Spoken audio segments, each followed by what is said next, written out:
The butterfly struggles. A man found a cocoon of a butterfly. One day a small opening appeared.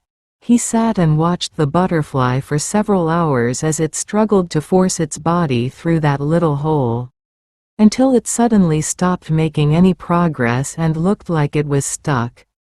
So the man decided to help the butterfly.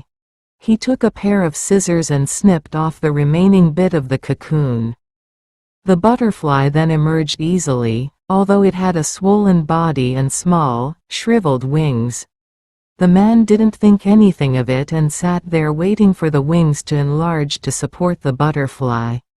But that didn't happen.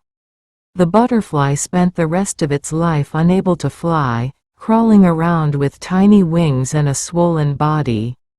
Despite the kind heart of the man, he didn't understand that the restricting cocoon and the struggle needed by the butterfly to get itself through the small opening were God's way of forcing fluid from the body of the butterfly into its wings, to prepare itself for flying once it was out of the cocoon.